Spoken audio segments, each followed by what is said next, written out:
Hello everyone and welcome to This Nintendo Life episode 176. My name is NBZ and my neck really hurts, but I don't know what it is. Maybe I'm sitting weird, maybe I'm hunching over a laptop, who knows these days? You need to get active, get out there, out in the heat. Here's the thing, Bally. I went skateboarding the other day, literally the worst day possible, because it was like 36 degrees. It was the height of just ridiculous boiling point in London, and I regretted it, because I was just, even after my shower, I was sweating. It was bad. So I think I'll get back out there now, because the sun seems to have abated for a little while, but my goodness. How bad does global warming have to get before Europe accepts that we also need to become an aircon continent? Exactly, yes. When will we start weird. building that into our houses? Like, I've been to Florida, I've been to Arizona, in summer, no less, and they're both bearable because you've got aircon. Yeah, you just walk into a house and it's like cool and you're like, holy shit, like, this is all magic. The public restaurants and shops or wherever you're going, it's cool, it's fine, and then you just have to like get from point A to B when you're outside. They're usually just going into an air-conned car, to be honest, and exactly. It's absolutely fine. But this country, it's just like, oh yeah, no, there's no aircon, but the summers it's still going to be quite hot. Well, I'm talking from like an English perspective, not a Scottish perspective, where it's been nice and cool up here. Yeah. How you doing, Bally? How are things going? I'm going good. It's You've nice. learned how to make pizza, which is a fun thing. I'm third time round pizza, and me and Caroline absolutely nailed it, I must say. I think first time was good, second time the sauce was much better, and then third time we really nailed the sauce plus the base. And yeah, so check out my Twitter account for some pictures of pizza. This is why I need Instagram. Pics. I just need to post pictures of food. Exactly. Just get a Foodstagram, Bally. That's all I'm there for. Great. Well, we're here. This is a Nintendo podcast, a show where we talk about the video games. And yeah, we're going to have some cool stuff to talk about this show in particular. We've got our Backlog coming up, Backlog Club coming up, I should say. And yeah, stuff is happening. But I just wanted to put a plug at the start of the show here for reviews. We talk about it infrequently here and there about iTunes and reviews and Apple Podcasts and stuff like that. And there are definitely people who don't use Apple products. There are people who don't listen via iTunes or via Apple Podcasts. Now's a really good time to plug Apple, MBZ.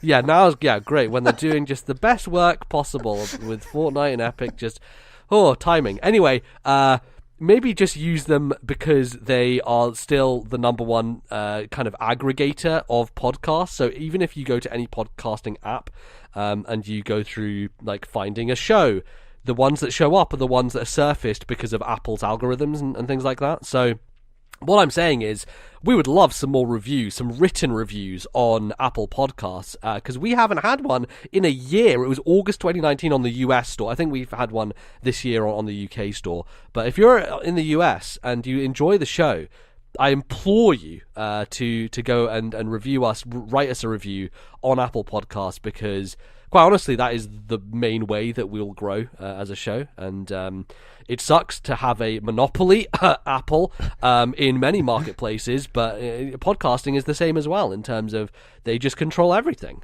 So if you're able to, if you like the show, and it's something that you would be able to do, then go ahead and do that. We'll leave a link in the description of this episode directly to the page where you can find our show, and then kind of go on to Apple Podcasts to review us there. So yeah, just a call out there. Hopefully, if anyone's feeling nice and wants to help us out, that would be very much appreciated. Yeah, cool. Bally. What are we doing? What are we doing in this show today? My voice is going all weird. What are we talking about? What are we going to be talking about? 2-segment show this time. First segment, we're going to talk about the games that we have been playing. And the second segment, as you mentioned, is our next Backlog Club, where we have been playing some Nintendogs Cats. So we're going to go in depth on that game from 2011 on the 3DS. Yeah, launch 3DS game, which neither of us picked up. Wow. Yeah, very old. And it shows. We'll talk about that. Boy, okay. Well, let's get into the video games of the current times we've been playing. Bally, We like Metroidvanias on this show. You've been playing another one, a nice blending of Metroid plus pinball in Yoku's Island Express. Tell me about Yoku's Island Express. How you found that journey? I really enjoyed this game.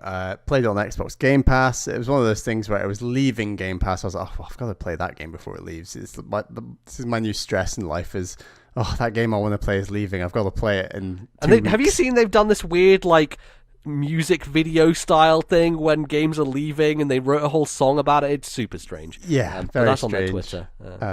Very strange Twitter account is Xbox Game Pass. But Yoku's Island Express is just such a fresh feeling game.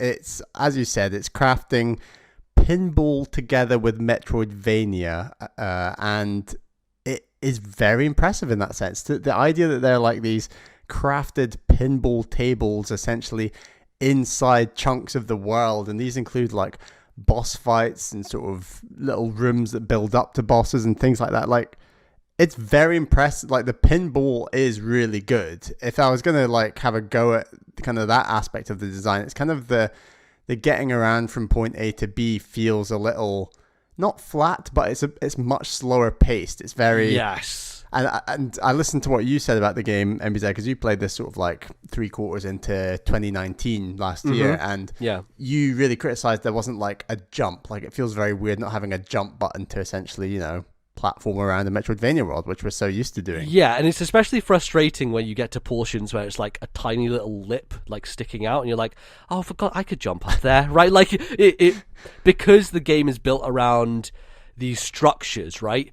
They funnel you through there's only certain ways you can get from one place to another.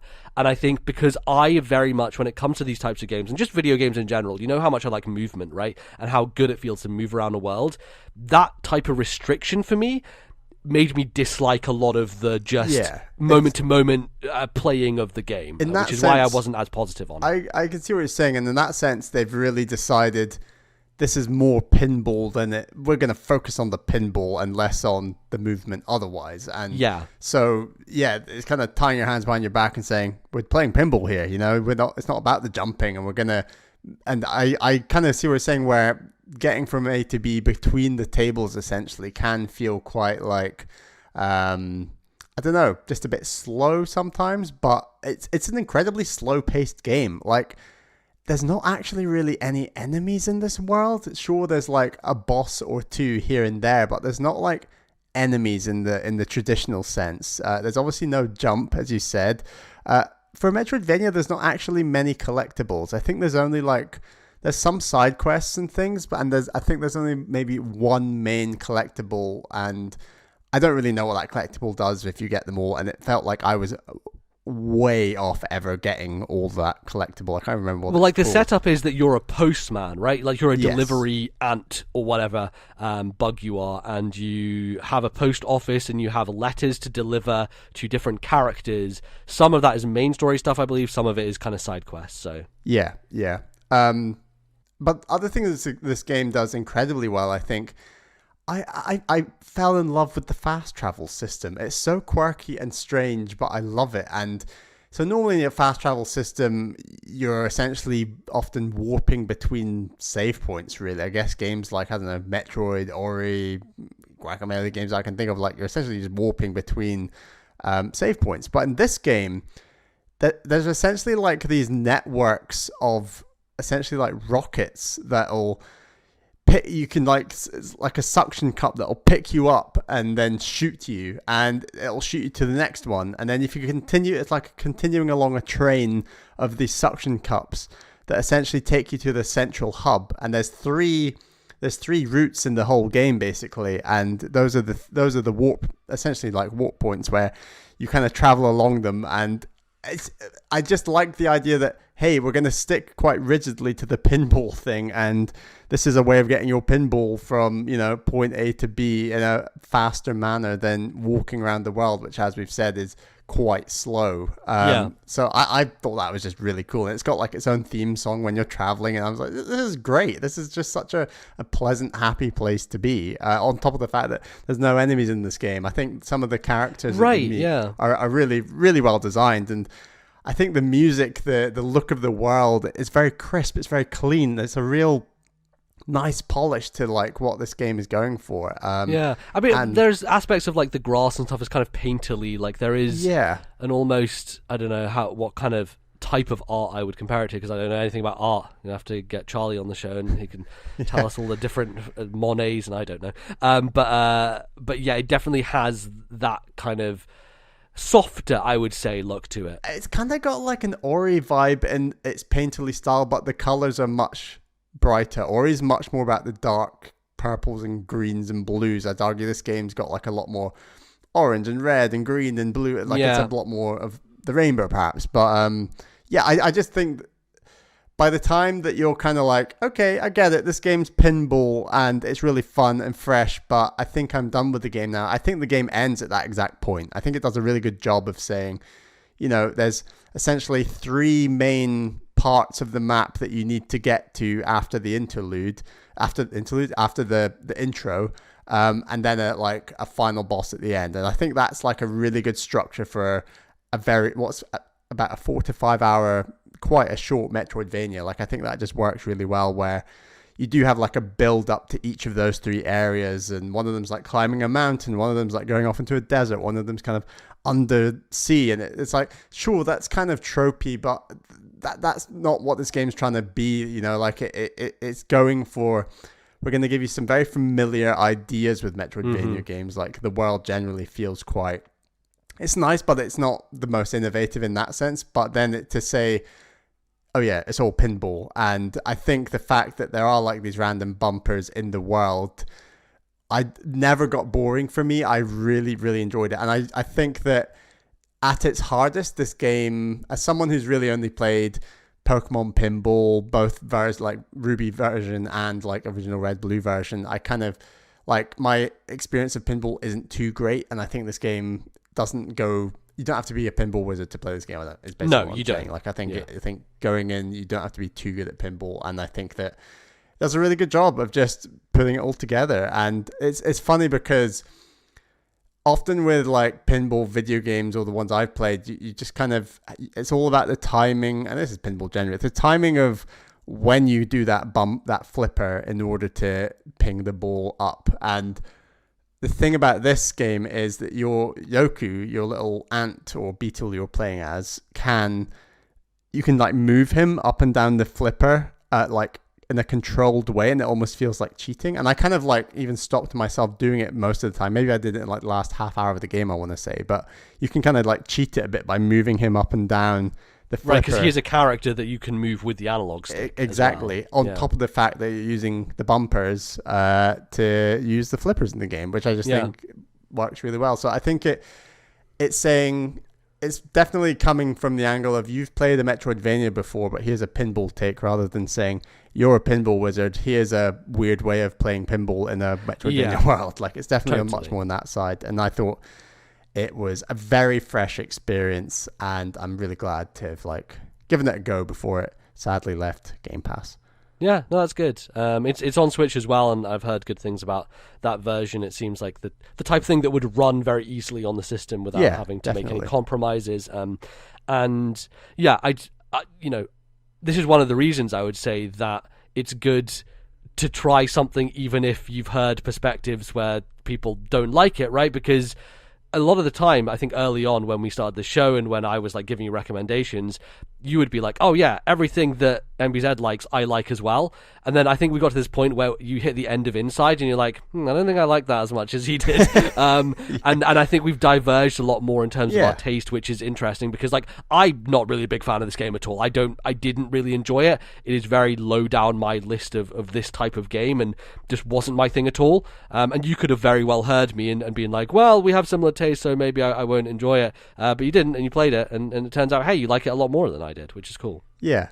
I think that comes from a place of like what you've said about your emphasis on movement and feel. And yes, totally. When you kind of take that out of a Metroidvania and replace it with pinball mechanics, it's almost like it's a very stark thing to do to a genre like that. And kind of is, in a way, it's taking away your favorite aspect of Metroidvanias and then expecting you to still have a good time, I guess. But yeah. Cool. Anyway, very good. MBZ, I hear you've finished up the old Paper Mario. I have indeed. I think I clocked in somewhere in the region between 25 and 30 hours. So I'd say like that's... Is that about the same length as the other ones? Yeah, I'd say like average length for a Paper Mario game. I imagine maybe Thousand Year Door might be a bit longer on GameCube, but for the more recent ones, I would say that's probably in the ballpark. And yeah, I think you were asking me last time, you know, you were interested, and I think you were maybe skeptical about where I would be at the end. Like, do I burn out on it? How does it go? And I would say the last couple of major areas, right? So you have these 5 streamers. So the King Ollie, who's the Origami King. Every time you say streamers, all I can think of is Twitch, by the way. I know, this is the problem. it's the other like usage of the term, which has now fallen completely out of parlance because of our modern world. But yeah, I mean like long strings of like cloth / streamer paper. Yeah. Yes.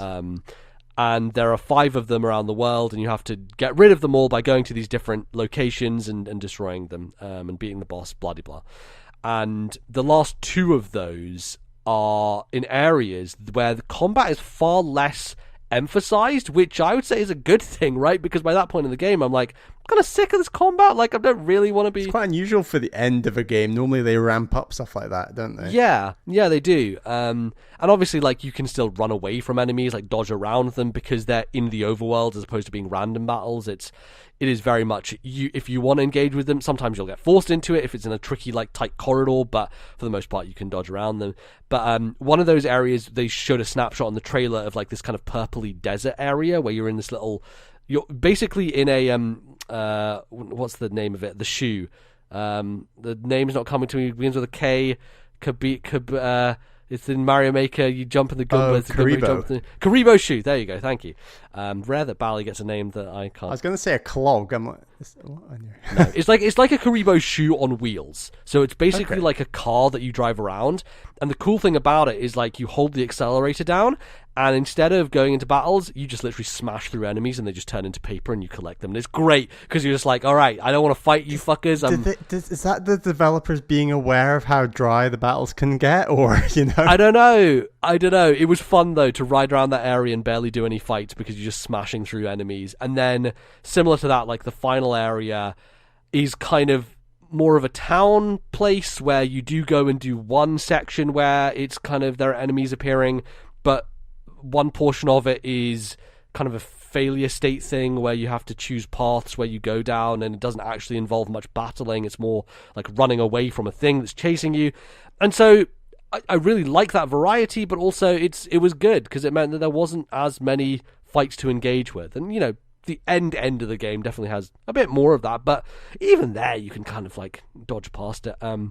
But it is a little slow, right? It's like I wouldn't give it that direct Luigi's Mansion comparison anymore, just because pacing-wise it doesn't have the briskness of that type of game, and it isn't that type of game, right? Because it is far more focused on... Would it feel really squashed and weird if it tried to be 15 hours? I don't know. Maybe it would feel better, but one of the things that is really good about it is just dialogue. And even to the end of the game, it's still really funny, and you want to go and talk to all the random toads, even though they're just toads. They're not like anything else. Actually, right at the end of the game, there is like the main motivator. I wouldn't call this spoilers, right? Because it's a story for a Paper Mario game. So, I mean, skip forward 30 seconds if you really care about that. But the main motivation of this villain, Ollie, is he came into being because he was made by a master craftsman. And, like, you find this master craftsman, turns out he's just another fucking toad. There's one of those things within this game, they're all toads. All the fucking characters are toads. And the master craftsman is a toad, okay. Yeah, the master craftsman, he like, makes origami. He made, like, an origami castle. You find his workshop, basically, and he was the one who brought Ollie and Olivia to life, essentially. There's also a toad who, like, sails the seas, and he's called Captain Teode. Like, he's like this ancient being, and you find him.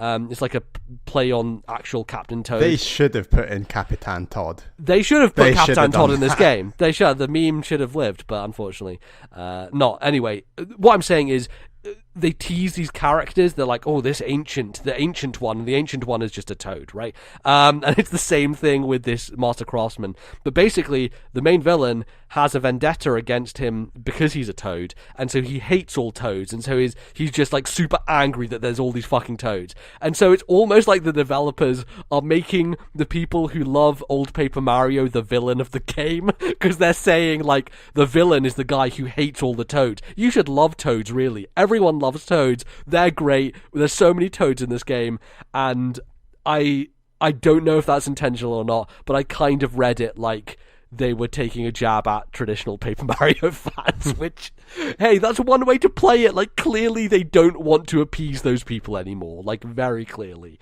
with the type of game that they've made. But, yeah, I still really liked it. There's definitely some stuff near the end where there was one boss in particular that I went on a rant on Twitter about.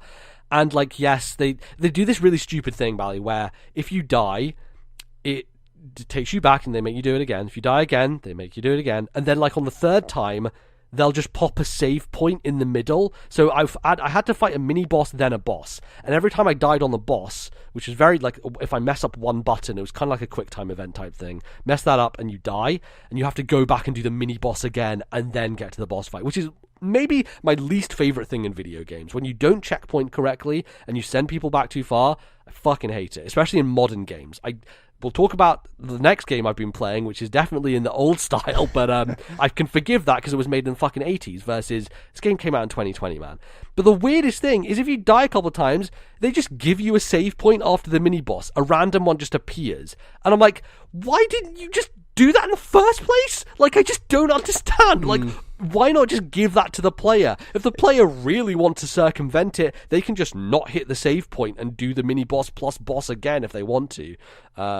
I don't know, it was baffling to me. It's the equivalent of them. I've noticed this in like a few Mario games, I guess you could say, in the last while. I mean, I think it's maybe started with something like 3D Land, where if you die a bunch, it'll just be like, oh, here's a Tanuki tail you can just have straight out the bat kind of thing. That makes you invincible, basically. Right, and I think Odyssey had something like that as well. I can't remember now. Yeah, but I think this is even weirder because it's like they could have just given that save point to everybody, and this mini boss, like it's fun, like it's decent, but I don't want to fight it 3 more times, right? Like it's anyway, I just think it's a bad design. Any design decision where a boss can kill you in one hit, for me, is just a bad thing generally. But also, if that one button whiff puts you back another 20 minutes, it's like, really? Like, it's one of those demotivating things. And thankfully, like, that's the only kind of blemish I would say in terms of that type of stuff in this game, because for the most part it checkpoints really well, and it will do auto saves alongside the save boxes that you can hit along the way.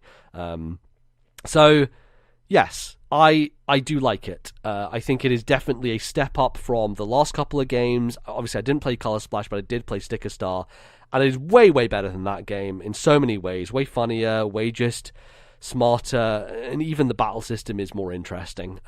So yeah, I would recommend it, and I don't know for you, Bally, whether you get a bit more burned out on it than I did or whatever, but I think it does keep things fresh enough right up to the end of the game, where even right before the end, there's like this other area you have to do a quick kind of escape sequence through that's kind of fun, and there's kind of gameplay variety as well. Like there's kind of a whole different gameplay thing that it throws at you right at the end too. So I definitely get it. And as I said last time, people are entitled to not like this video game, and I 100% see why. But as someone who is not a die-hard, like, classic Paper Mario fan, I really had a good time with it. So, how does it feel playing it off the back of, like, Bug Fables? I think I liked it more than Bug Fables. Is that blasphemy? Because of, like, we're talking, like, writing and worlds and, you know, not necessarily combat. And I think Nintendo just has a leg up on the type of, like, visual aesthetics, right? Because I wasn't a big fan of how Bug Fables looked, and so, like, going to new areas wasn't like, whoa, this looks really crazy and stuff like that. Bug Fables is really good combat, really good battle system, and as you know, that's not really why I'm playing RPGs, so right. I really respect Bug Fables a lot, and I really enjoyed playing it. For me, Paper Mario is more my vibe in terms of what I want out of this type of experience. So yeah, even though I would kind of prefer if Paper Mario was a bit shorter, like trimmed down, because Bug Fables was 15, 18 hours for me versus the 25 for Paper Mario, and it's not a huge difference, but I think over that length of time, by the time you start getting to the end, you're like, okay, let's start wrapping it up, kind of deal, you know? Yeah. So anyway, Origami King, very cool. The other thing that I've been playing, that I've been streaming actually, has been, which is, I really like streaming these types of games because there's a certain part of your brain where you're able to talk coherently while also focusing on the playing of it, because it's very mechanical driven, and that is Castlevania 3. Now, before I say Castlevania 3, it's not actually Castlevania 3. Now, let's go through a little thing. I was explaining this a lot to people on stream and stuff like that, but it's still a very interesting thing to me.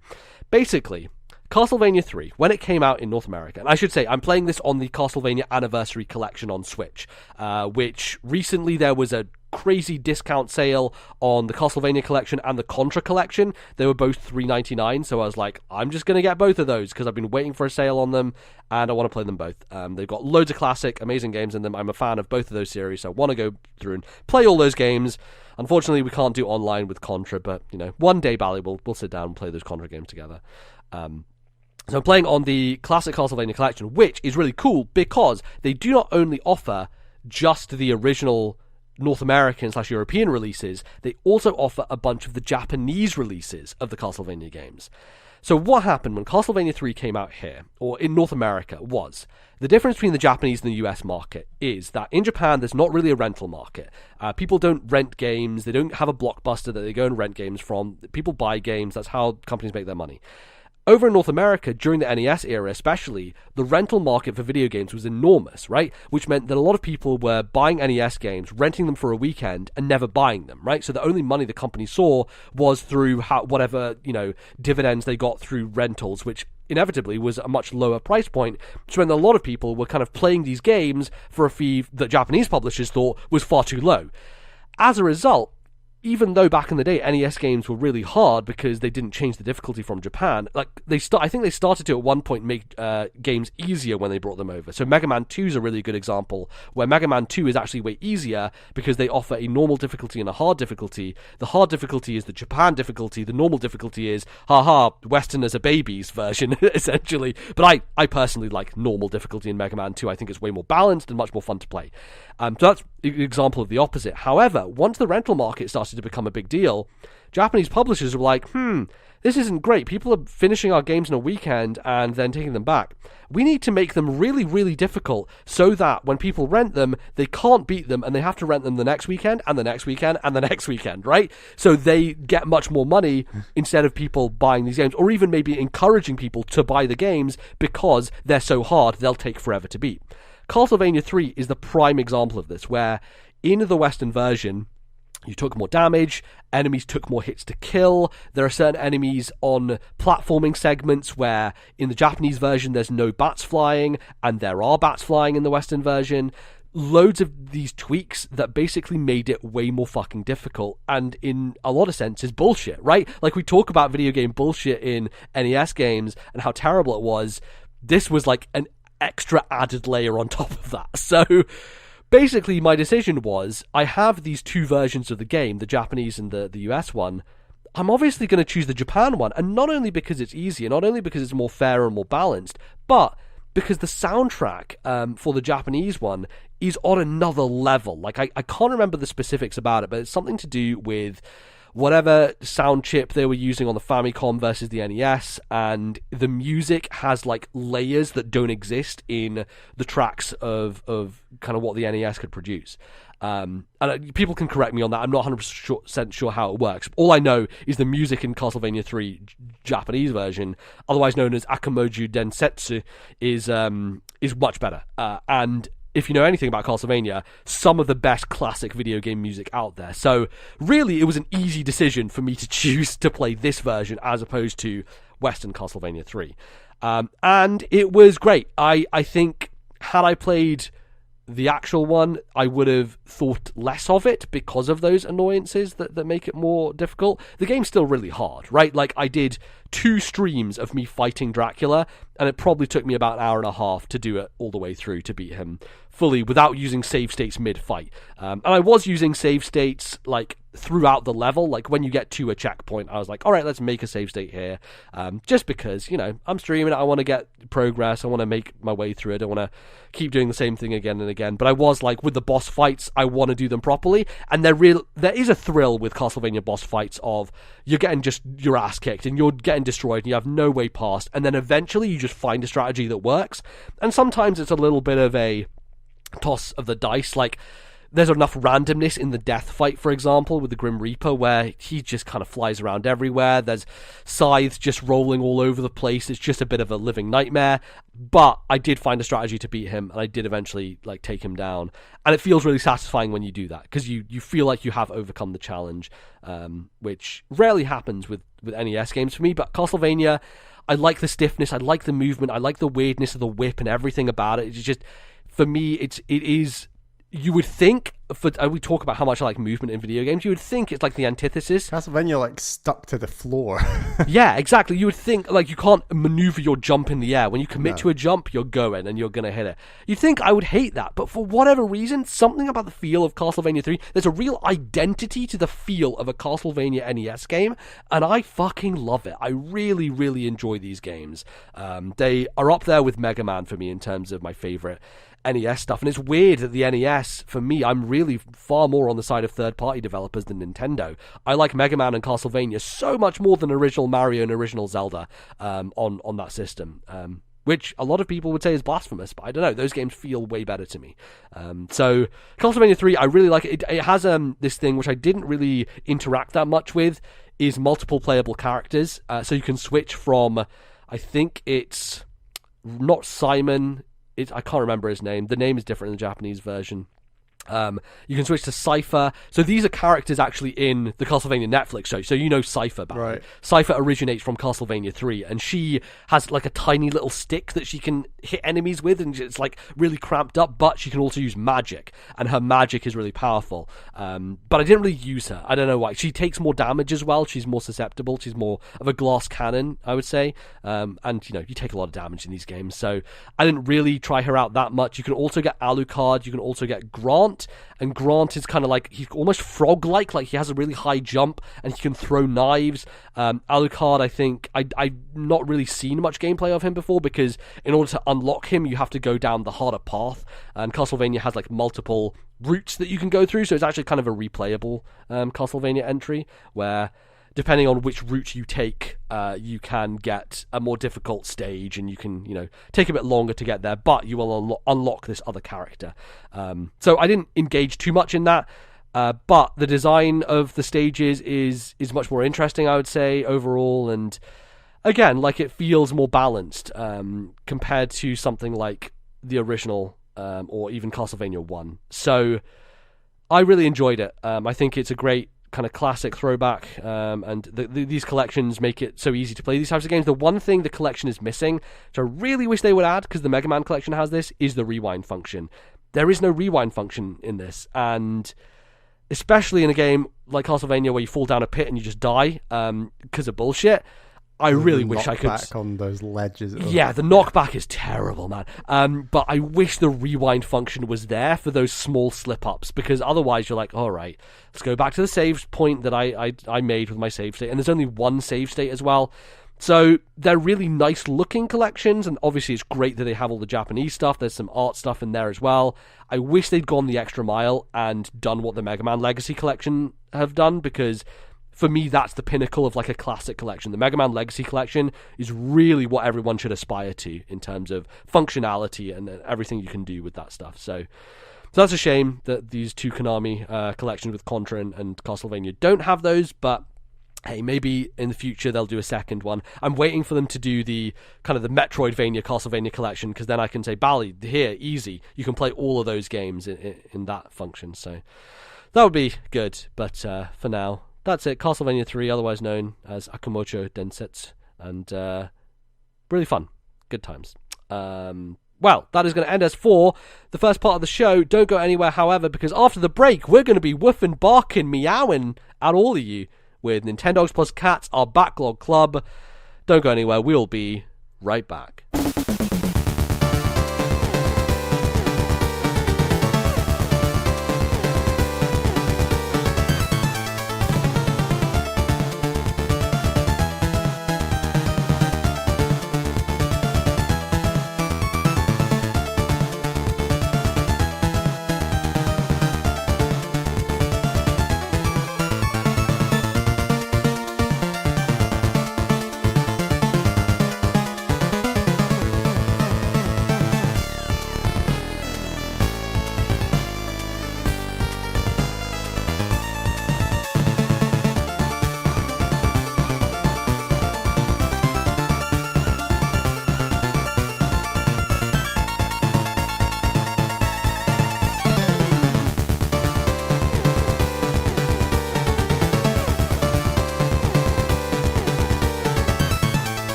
Alright everyone, welcome back to the show, second half, in which we are finally doing another Backlog Club. It's been a little while since we did the last one, and year's been weird, so we've been trying to figure out what to do, and we finally got Nintendogs plus Cats as our Backlog Club, as voted on by patrons.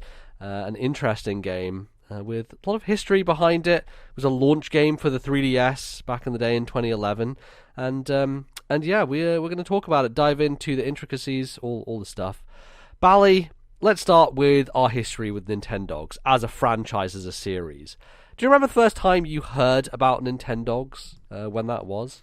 I think it was like announced before the DS came out, right? And it was kind of like I think there were screenshots we'd seen very early on, and we've talked about before the build up to the DS. So I guess in around 2005 was a really kind of we were very engaged with like official Nintendo magazine, or it might have been Nintendo official magazine at that point in time, and just following all the games, the launch lineup, what we were going to pick up. And I think Nintendogs ended up being, I think it was 2006, so maybe like a little bit after the initial launch window. But yeah, it was part of the Touch Generations initiative, right? Yeah. Which was Nintendo doing like Brain Training and Nintendogs and all these games that were trying to hit a wider audience. And I think those came out alongside, maybe Nintendogs came out earlier than this, but there was certainly an initiative to push the DS Lite with those games when the DS Lite came out. Yes. No, and yeah, as you say, Nintendogs definitely came out with like the original DS and the big, the chunky one. And yeah, I distinctly remember like picking up like Labrador Edition on launch, and we generally were, I was very big fan of like the Touch Generations games, and just loved everything stylus related, everything microphone related. I remember like showing my parents, and they were like, yeah, that's cool, I guess. Whatever. Yeah. It wasn't not that impressive to them, but for me it was like, this is very cool. This is awesome. I'm loving this. Yeah, and I had Dashend and friends, and like there wasn't a huge amount of differences between the versions, right? They were kind of trying to do the Pokemon thing, where it's like, can you catch them all, right? How many dogs can you have?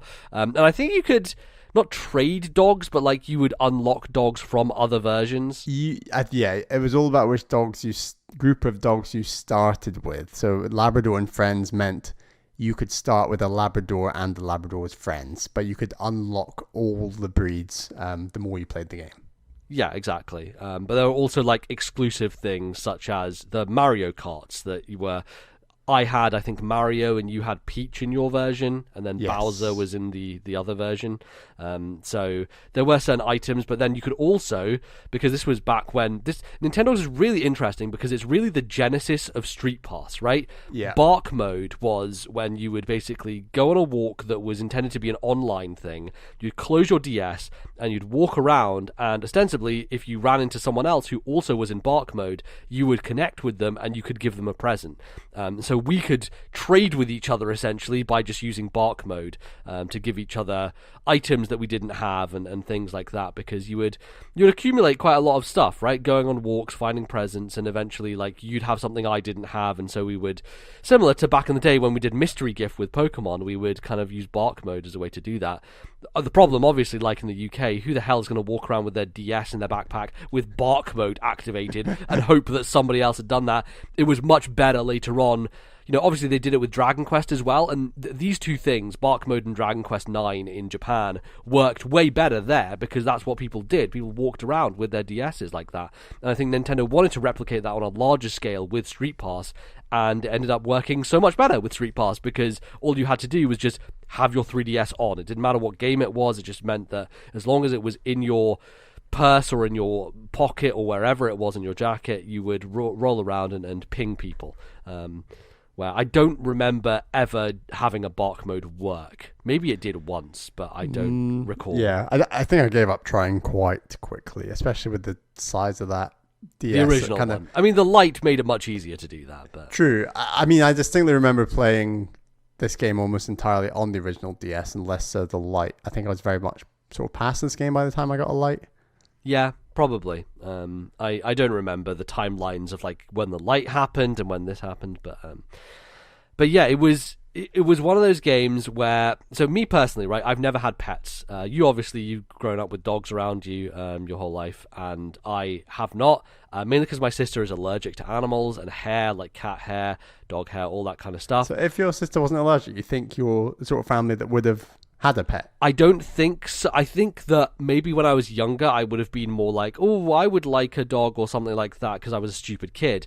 But as I grew up, I realized I don't like domestic animals at all. They smell, they are annoying, they will attack you. I just don't like the idea of them. Me and my sister are staunchly anti-dog, and we are very much against this British idea of like, dogs are people and people treat dogs like people, because I think it's fucking stupid. I think it's an idea beyond the UK, but I see what you're saying. It is beyond the UK, but the UK especially, for fuck's sake, Bally, a dog won Britain's Got Talent. So that's the kind of level we're talking here, right?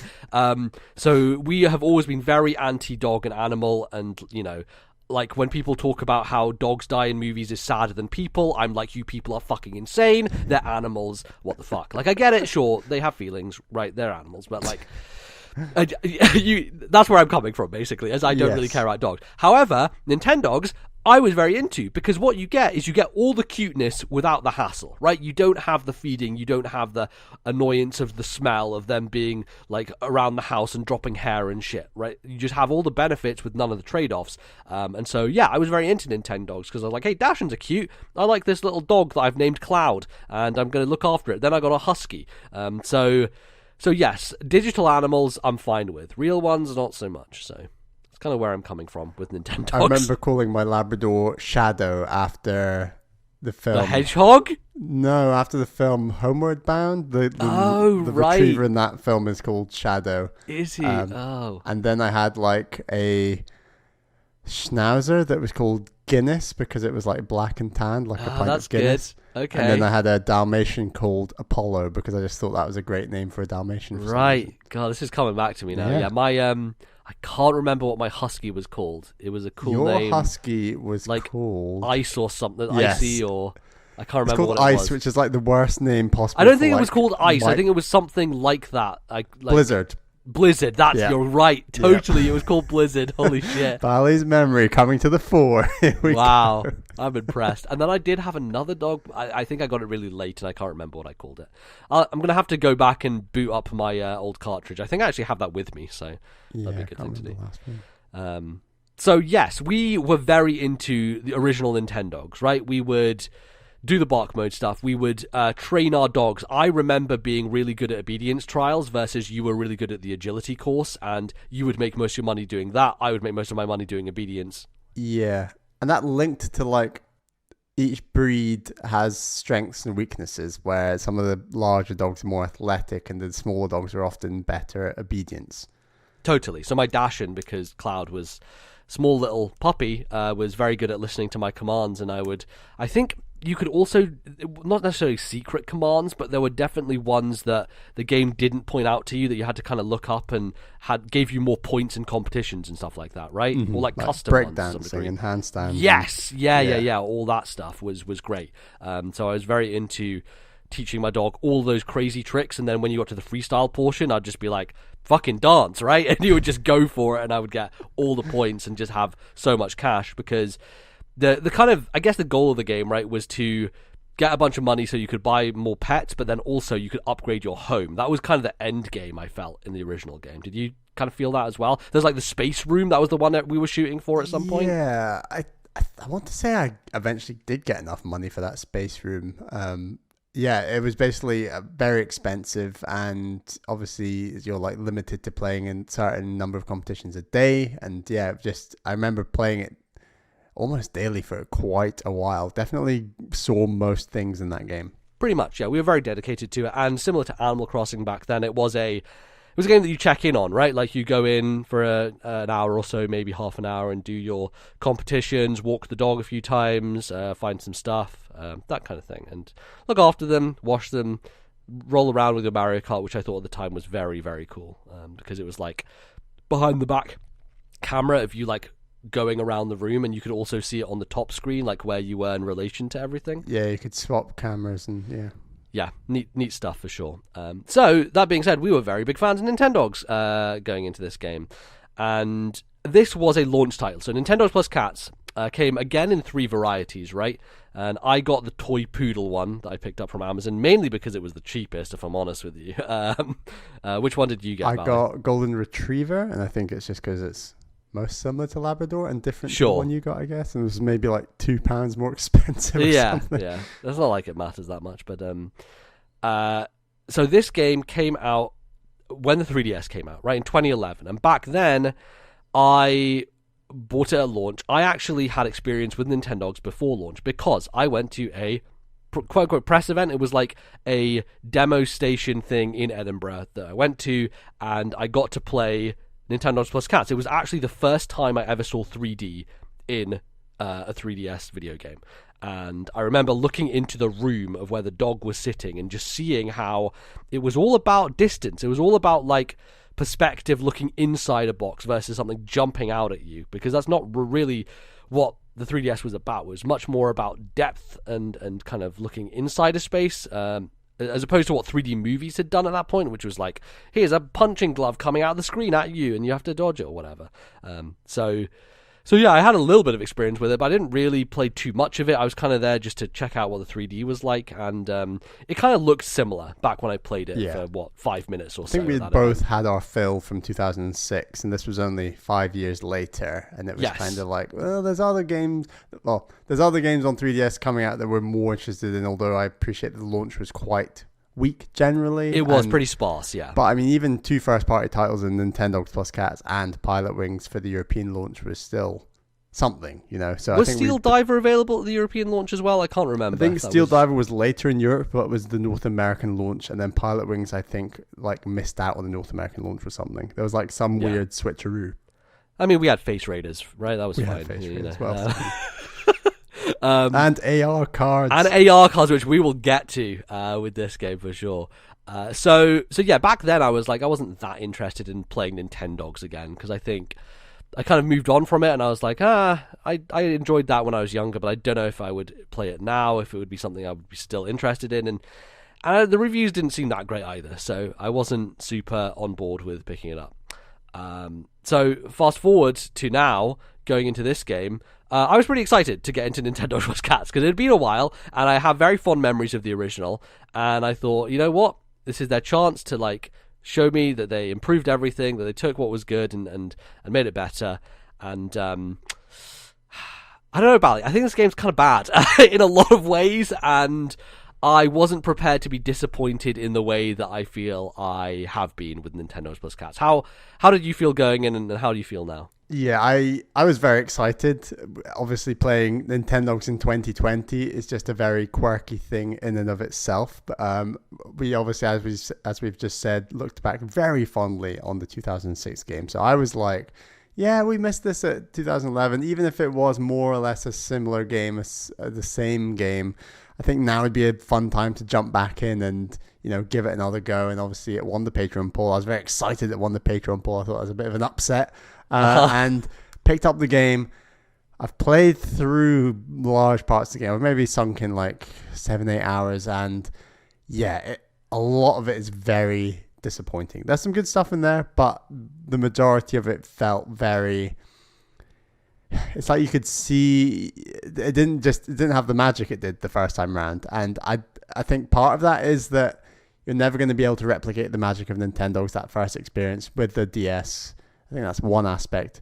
But I think the other aspect is, and we can get into it, I think they've just taken some of the better parts of the first game and made them, frankly, worse. It just makes it harder to play, less fun to pick up, less fun to progress from like a gameplay perspective. You're talking about competitions and progression, making more money, unlocking more things. I think that loop is weakened substantially, and that's definitely the main, other than just looking at cute dogs and cats, which I think this game does well. We can talk about cats later, but like that remains really probably the strongest aspect. I think the animation is fantastic. I think 3D really works well. I think the unique thing it does, and we can get into it, with the top screen that obviously the original DS doesn't have, works. And they do that by having a silhouette of what's going on in the top screen, on the bottom screen, so you can interact with the silhouette on the touch screen, but then see the visuals in 3D on the top screen. I think that is a cool feature and it's a very clean, neat, crisp workaround for Nintendo to have done to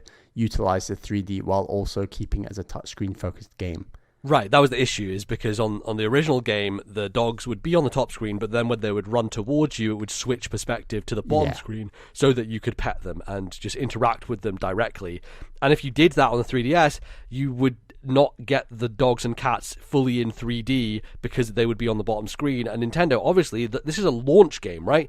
And we can talk about that a bit, but I think so many of the decisions made in this game are so clearly because it was a launch game. And one of those is they need to show off 3D. They need people to see these cute puppies and these kittens in 3D. So you have to have them on the top screen, which creates a problem when you're petting them because there's not a direct interaction there. It's more like a ghostly hand that you can see hovering over them, which is a good way to fix the problem. Yeah, I think it's a good workaround. I think it works generally. Yeah, and I do like how the game looks overall. It definitely, you could say and be cynical about it. It's like, oh, it just kind of looks like the old game, but with 3D. But no, because the DS wasn't quite as powerful as this. And especially when I got my cat for the first time, I was like, holy shit, this cat looks as cute as hell. Like, it is amazingly rendered. The fur looks fantastic. And granted, when you're looking at it without the 3D switched on, you could argue, it's not that good looking game. But with the 3D added, it definitely, there's a depth to it. There's a depth to the kind of the fur on the animals and the way that you kind of interact with them and they roll around. They definitely brought that over, the animation quality and how they kind of interact with you and jump after stuff. And we've said it before, but the 3D on 3DS looks more crisp while it's in 3D than when the 3D is off, and it's almost because the two images have been like layered on top of each other, and the resolution can sometimes look ever so slightly blurry in comparison to the crispness of having the 3D enacted. Yeah, definitely. It and I would say there's a bit of fuzz around it in this game. I don't think they had quite dialed in the sharpness, but also I think it's more of a fuzzy game, if you know what I mean, right? Like the fur textures aren't going to have the kind of crispness of, say, like a Dragon Quest 8 or 7 art style or something like that, where it's more cell shaded. This is far more leaning into not necessarily realism, but like closer to that perspective, especially with the cat. I think the cats look even better than the dogs do, and grant I only have one cat and doesn't really do much aside from sit there and I pet it and it purrs really. Like, some of the sound design is really good. Just like petting my cat and hearing the purr it's very, very well done. That stuff is excellent for sure. And I do think like the menus and things are something I really remember being incredibly clear and crisp with the first game, and I think all those things are here again. Like it's all just incredibly clear where to go, how to navigate. Very simplistic, polished menus, like musical themes for every single different type of shop, every single different thing in the game, like washing your dog or going on a walk. Like, they all have these distinctive Nintendo seal of approval polished soundtrack that I think works really well too. Yeah, one of the things I wanted to point out that was one of the first things you see in the game is this is clearly a post-Wii era Nintendo. Yes. In that there are Miis fucking Yes. everywhere all over this game. Like you get to the space where you're choosing your dog for the first time, and like just hovering in the background is just this weird-looking Mii who's, I guess, the person running the dog center or whatever. And obviously, really dislike that there are Miis in this game. I also dislike it greatly. I think the one fun thing of the original Nintendogs was that it was always just a suggestion that there were people there. I think there were maybe like silhouettes or, obviously the levitating lead when you're walking your dog and this sort of thing. And you still have that, but there's always this suggestion that, hey, we're just going to always have the camera looking at the ground and the world. The dog kind of view almost, yeah. Yeah, exactly. And this game is just kind of like, oh no, there's lots of people and houses and things in this world, and this is the shopkeeper, this is the lady you buy your food from, this is this, and it's like, who are all these people? And they just the Mii's just jar so much with these fairly photorealistic looking dogs and cats. Totally. That is the issue, I think, is because they're these cartoonish, like completely weird quote-unquote people versus these animals that are, like, ripped out of the real world. It's kind of the same jarringness with Mario Odyssey when you go to New Donk City, but I think they handle it so much better there versus this, which is just like, I just think it doesn't work aesthetically. It doesn't... Yeah, one feels like an artistic decision in Mario Odyssey, and this one just feels shoehorned in because we had to get Mii's in the game, And like, to some extent, you can see that influence of the Wii series bleed in through the walking as well, where the town is kind of a Woohoo Island analogy to some degree, right? Like, yeah, because there's a beach, there's the mountains, there's town, and there's a residential area, and it's all these different kind of, and they look nice, like, and we can get into the walks maybe now, but the walks look nice. They do, but let's talk about this disappointment, because I think like, as soon as I went on a walk for the first time, I was like, are you serious? Is this what they're doing now? Yeah. And like, this really ties into why this is a launch game. Is because they want to push 3D, right? So what does that mean? That means looking into the distance. That means going down a street, straight up the road, seeing things that are coming down the way, being able to interact with them, and then going on by. However, I think this approach fundamentally misunderstands what was so good about the walking mechanic in the first game. Because, if you'll remember, the walking mechanic there, you started off with a map of the town. It was a top-down map. And what you could do was you had a limited amount of stamina on your animal, and you would draw a line. And the line would go past parks. You would see presents on the map, so you could basically move the line through a present to know that you would interact with it and pick it up. And it was this game of, you started out slow, you built up your stamina, and every day you'd go on walks, and eventually you could go on really long walks, and it was kind of this meta layer of, how many presents can I get on this walk, right? Can I get 8 or 9? Can I go to the park as well as getting this present?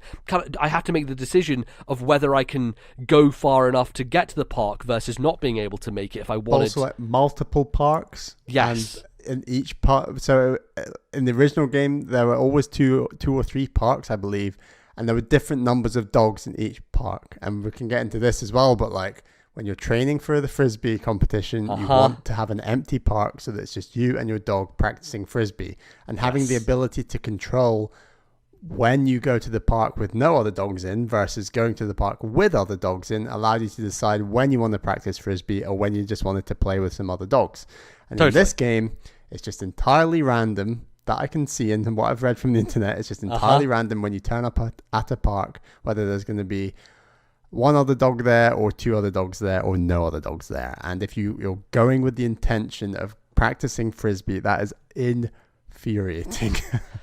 Yes, and I think the other thing is, could you go to multiple parks per walk in the original game as well? Yeah, I mean, certainly once your stamina was really high, absolutely. You could do your training session in the empty park and then go have the Mario Kart play session in the other park. Right, exactly. So yeah, going back to the walks themselves then, so the idea is that you're, instead of like this strategic layer of going to parks and finding presents and just getting a load of stuff, which was exciting. Like, I would always be excited to go on a walk because I would get stuff, right? I think that was the loop of the game, was getting stuff. You could get really lucky and open a package and it's a Mario Kart, and you'd be like, oh shit, I got a Mario Kart. And then if I got a spare one, I could give it to you as a present. It kind of really built into the magic of the game, of the kind of discovery element, right? And that is completely ripped away, because I think there was one walk where I got 2 presents, and that was surprising, right? Because most of the time you go on a walk and you pass by these little patches of grass where your dog will go and take a piss. Then he'll just sometimes sit in the middle of the road and take a dump. Then he could just meet another dog on the road, and all that happens... I feel like the dogs really fiddled around with things and stopped and had a poo on this, had a wee on this, had a sniff of that, jump into a puddle, jump into this... Like, there were so many more things that I felt this game made the walk process much more slow. And I think the intention is you're meant to train your dog to not go in the rubbish, not go in the puddle, you know. But I found this very difficult, and like there's like prompts where you're prompted to like use a treat to stop you, and all that stuff is just new to this game that I just think makes the walking process worse, where you are just keen often to maybe get through the walk, go for a training session, get a present and come home again. It was just making that whole process longer and slower and more laborious. It was like, definitely. It feels like the dog just doesn't want to listen to you way more than in the first game. And I think the other part is because it's not side-scrolling, the kind of tension on your rope and where it is relative to the dog is hard to tell, because obviously it's a 3D game, and so you only have this 2D plane on which to move your what do you call it? String. What's it called? Lead. Yeah, you move your lead around. Or a leash in North America. Yeah. If you move it to the top of the screen, then supposedly it like goes forward to make the dog run further. But then I kept trying to get to the top of the screen, and it never felt good. It never felt right, like right at the top of the screen. It was kind of me bumping up against the kind of edge of the touchscreen. Yeah, almost. it was bad. Because even a decently trained dog in the first game, I felt you could just sprint through an entire walk if you wanted to. Yes, and it was definitely. quite easy to do.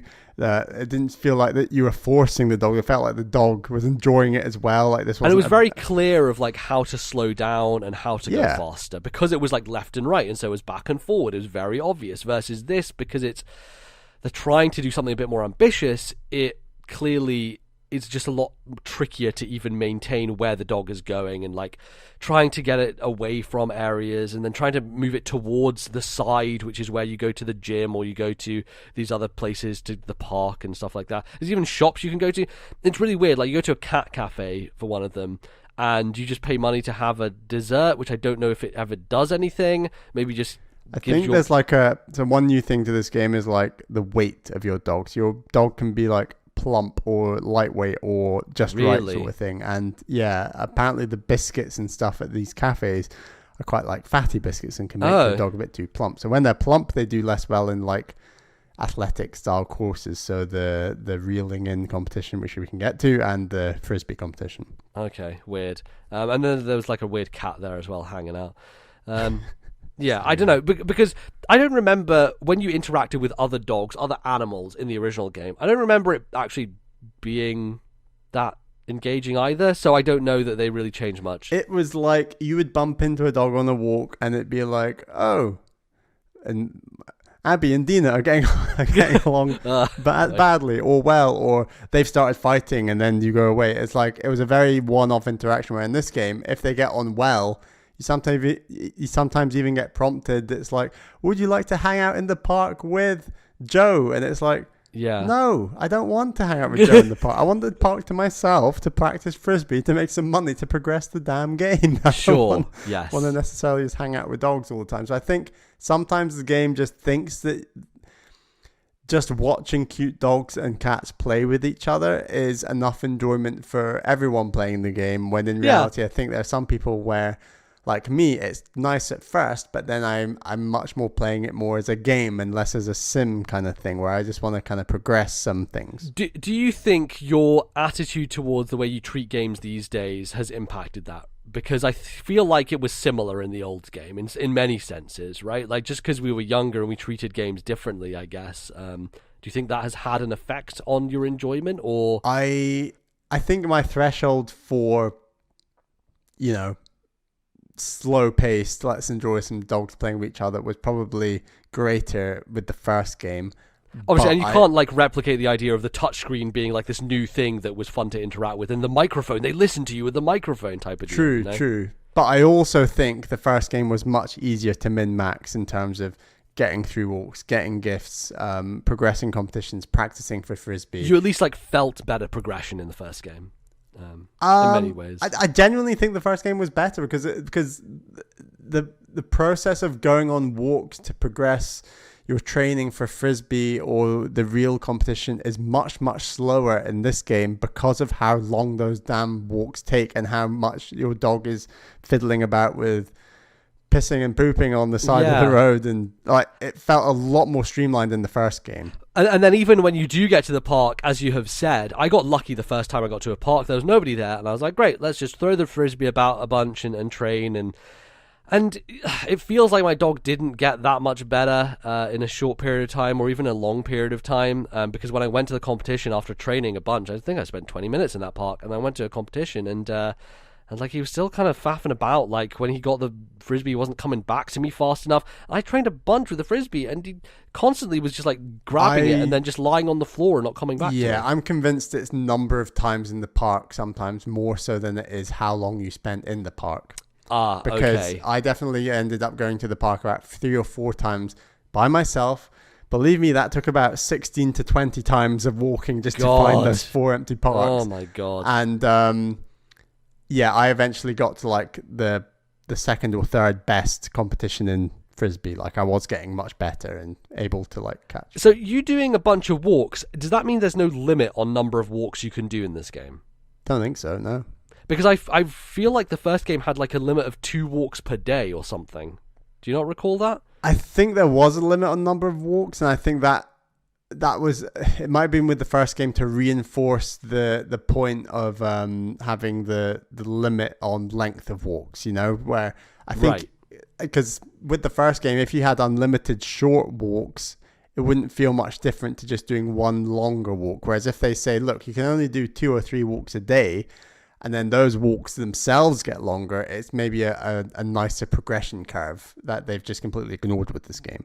Right. Yeah, that makes sense. We haven't talked about who our dogs are or our cats or whatever. What did you name your pets, Bally?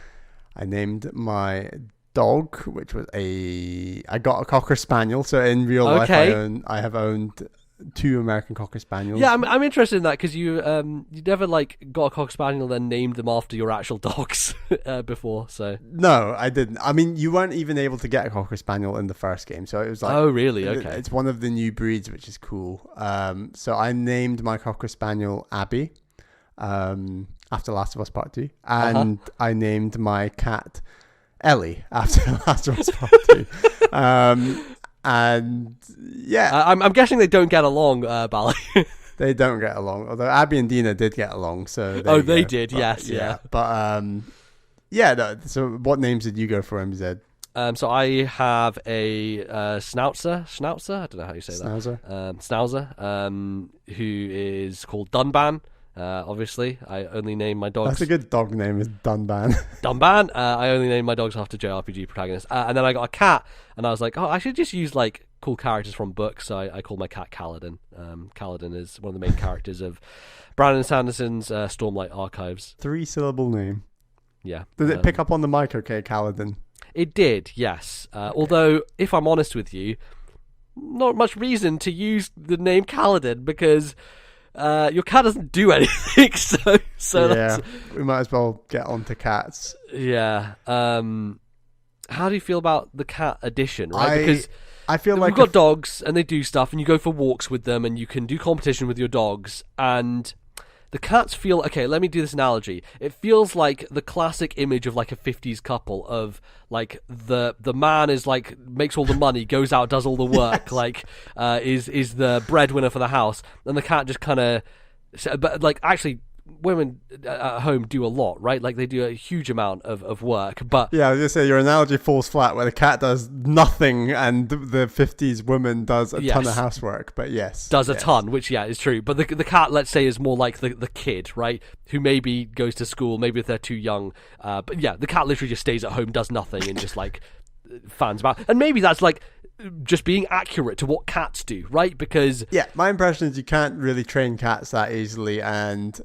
particularly like how cats, to my knowledge, are either housebound or you let them like essentially roam. And if you have a housebound cat, I think they literally just hang out, eat, sleep, poo and piss, and that's about it. And you kind of like hang out with them. You don't really train them or walk them as you would a dog. Yeah. And it's the really weird thing about it is you can use, so you know how you teach them tricks by using the finger thing that, like, you move it across the way and they'll lie down or whatever. Yes. You can do that for cats and they will do those things. You just can't teach them anything. Like, you can do that stuff. You can make them sit, you can hold their paw, you can put them on their back, and they will do it in the same ways that dogs do, but they just don't learn it because I guess they're like, fuck this, I'm not going to learn something just for you, you know?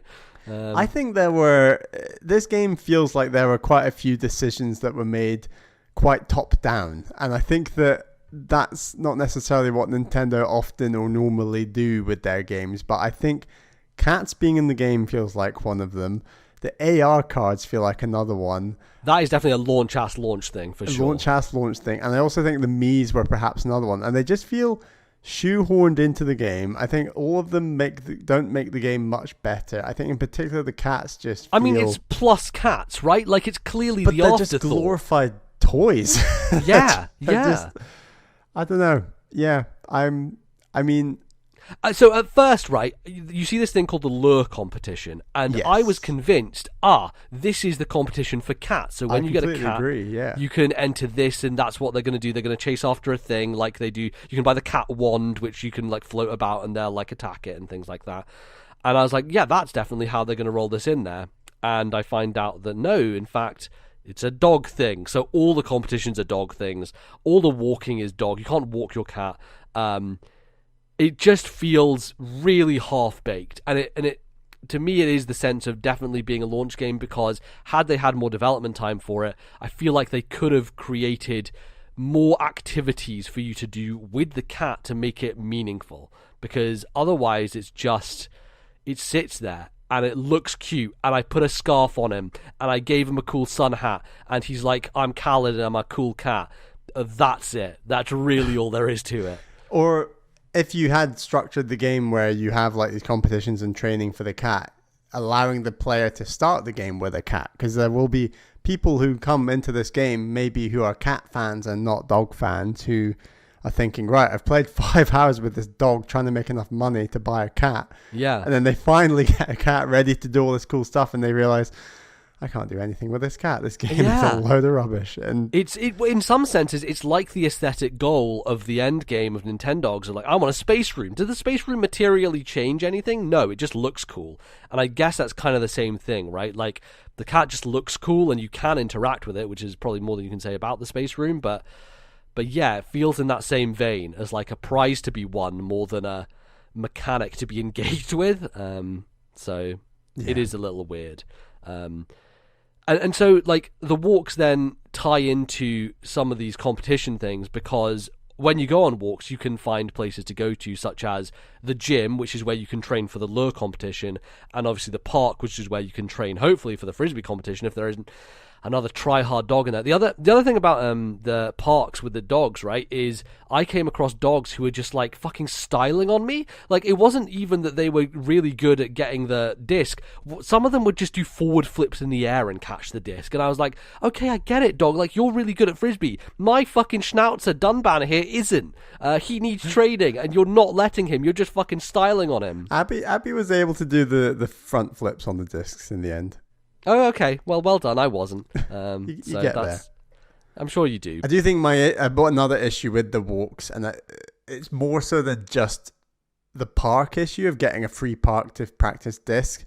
It's the fact that the walks almost seem random, whether you start in the town or the beach or the mountain path, and the training center for the lure competition, for example, is only in the town, and you don't always go on a walk that goes through the town. And yes, there's like a path. I believe that there are like signs, so wherever you start. So there is a path from the residential area to the town, but there's not a path from the beach area or the mountain area to the town. So do you not always start in the residential area once you've been to all the places? that's what I thought, but it'll randomly mix in the beach and the mountain path as starting spaces. God. And sure, the beach and the mountain path have parks, but again, it's random who's in that park. So like, if you're going on walks with the intention of doing something, it's very difficult to always match up the two to do what you intend to do. So it's like they want you to just happily, the first aim is to go on a walk, and then it's like the secondary and third aim is, oh, I might practice for the lure competition. I might go to that specialist shop which you can access on the walk, for example, or I might go to this other place. I once went on a secret path, apparently, that appeared. Oh, interesting. Because it's like, it's not consistent. The signs and things change a bit, which is really weird. So I went on a secret path, and on the secret path I found a secret biscuit. I don't know what the secret biscuit does. Did you not feed the secret biscuit to your dog? I only had one, so I was going to look it up and find out, like, what does the secret biscuit do? But who knows? So I got that, but it's like, it's not guaranteed when you set out with the intention of going on a walk, what you're going to do on that walk. Sometimes I would start in the residential area and be like, right, I want to practice lure. I'll go to town, and then I'll go off to the gym and do the lure. And that worked a few times, and is more consistent than practicing for Frisbee. However, it's not great. Right, at least because there's no dogs there to annoy you and be in your way. Exactly. Yeah. The lure competition, right? This is a new one for this game. Used to be They dropped the agility, the assault course. Yeah, which was fun. I like the assault course. I really loved that. That was my bread and butter for money making. Yeah, exactly. And so this one is interesting. It is a mini game, right? Like, you basically have this little mouse type thing that is on a track, and you have to rotate on the bottom screen your kind of reel to reel it in, and you need to get your dog to maintain like a really good speed so that they run after it fast enough. If you go too slow, they'll catch it and they'll stop. If you go too fast, they'll start just like being siebes and just like, I can't be bothered to go after this thing. So you need to find this really sweet spot between nailing like the speed of it and also building your dog speed up. And I only got to maybe the second or third competition with the lure, and it started to feel like it was more to do with your skill with the reeling, more so than your dog's stamina or like building that skill at all. And so it felt like almost training was pointless. But how did you find that, Bally? I initially felt like you. I thought this is more to do with me being good at the mini game.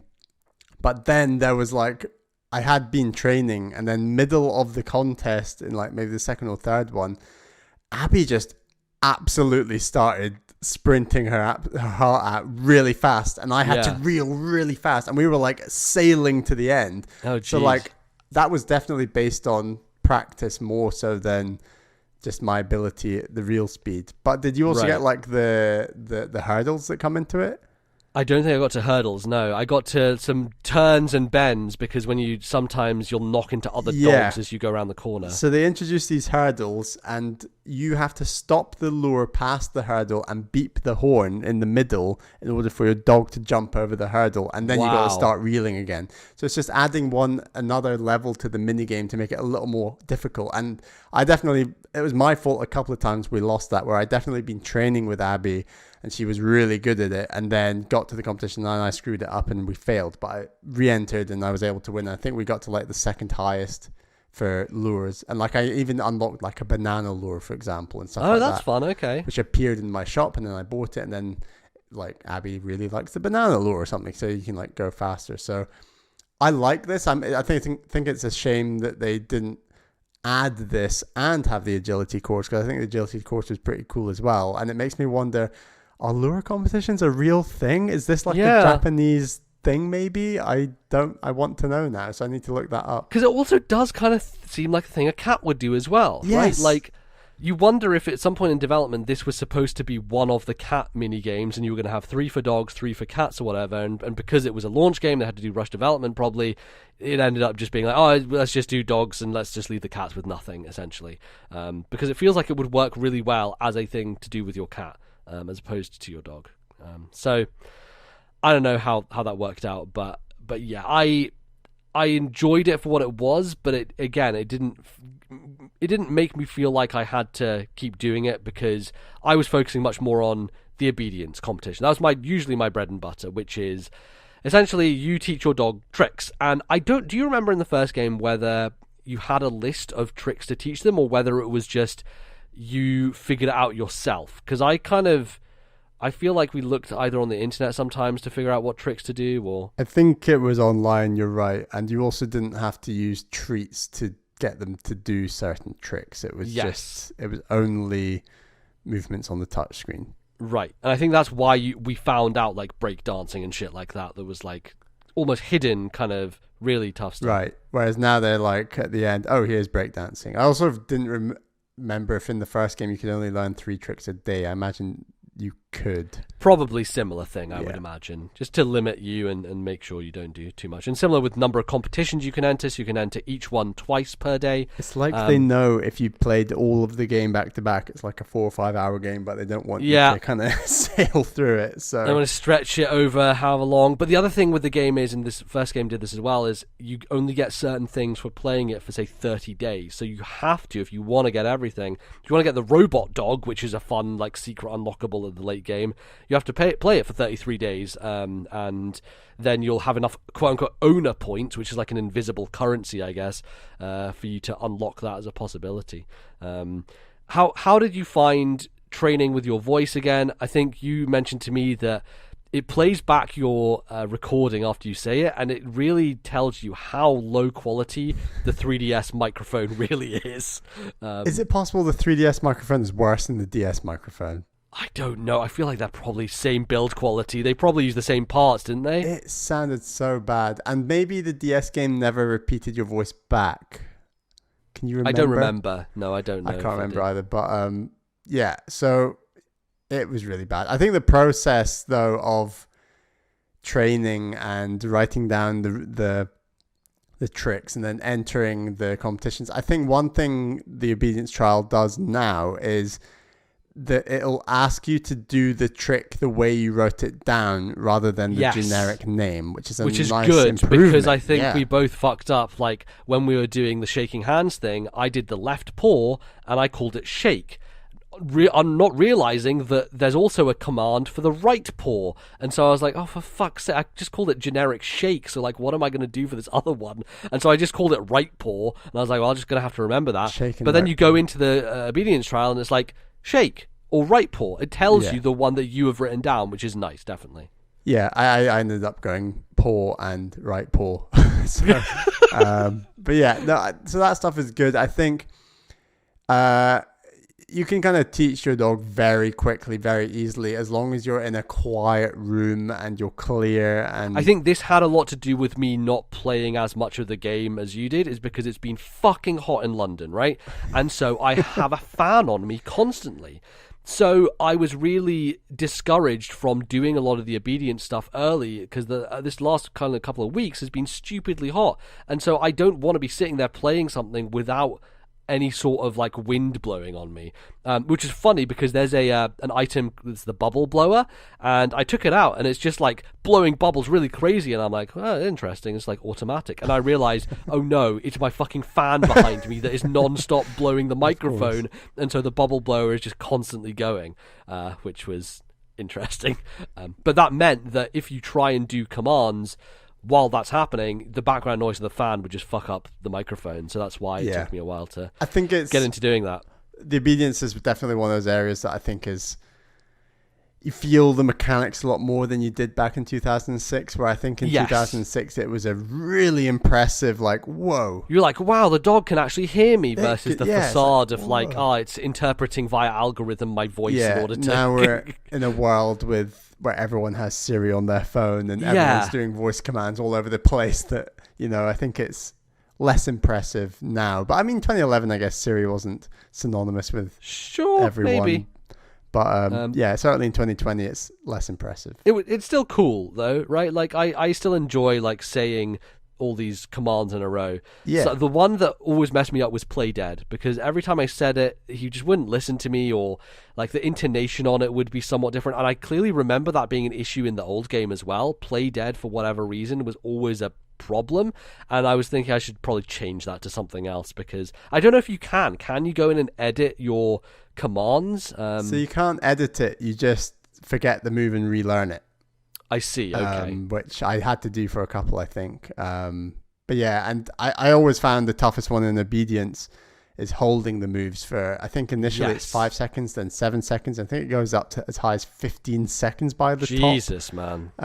So I only got to like the second or third best competition in obedience. And yeah, that was the one I got the furthest in as well. I kept messing up on even like the 7-second one. It'd be like, they'd get to 6 seconds and then just stand up from sitting up or sitting down or something. It's like, oh, and yeah, I looked it up and you just kind of have to reinforce it. And then you have the pressure to like make it all back in the final freestyle round because you haven't done it long enough. Yeah, I was never able to do enough impressive moves to ever make up enough in the freestyle round this time. Yeah. I did it a couple of times for sure. There was one round where I was a bit behind and I didn't get the full hold on the play dead, and then at the end I was like spin, jump, roll over, say please, and like back-to-back ones. You have to do ones that you haven't been. First of all, I think it's better to do ones that are more impressive, like later down the line ones, but also ones that you haven't been told to do already. So if the game has told you to do roll over, don't do roll over because you'll get less points because you've already shown that trick, right?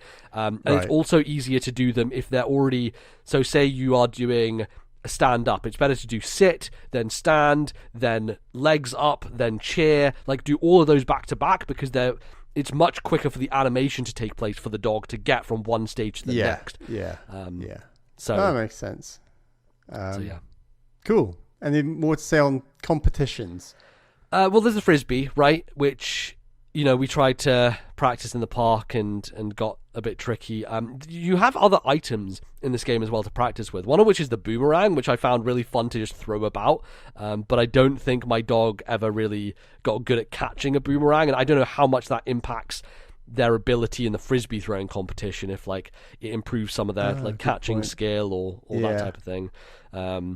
But there was definitely it was the competition I found the hardest to do, just because I was so unmotivated to go on walks and find empty parks that just making any progress in the frisbee was just an annoyance to me more so than anything else, which sucks because it was one of the more fun games in the original to engage with. So yeah, I got fairly far in it, and as you said, I'd practice for like quite a bit, get back to the competition, and then Abby would almost like forget everything that she was doing well in the park, and like it was like, oh, here we go. I really struggled, and I think maybe Abby isn't the most athletic breed perhaps, but I don't know, it was fine. And I don't know if the first game had like those circles where if you do it in the circle, I believe points. Those are additional things for this game for bonus points. So how innovative to add some circles with bonus points. I think that kind of mechanic was in Wii Sports Resort as well with frisbee.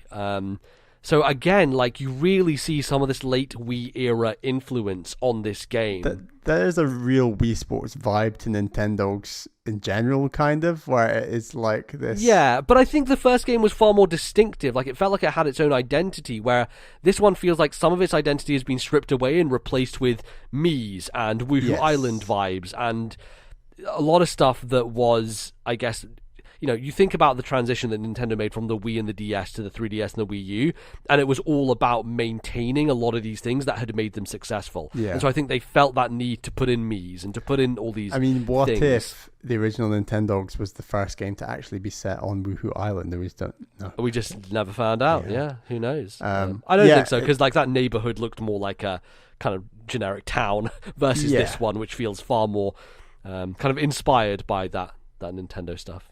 Yeah, no, totally. So yeah, any more to say on those competitions?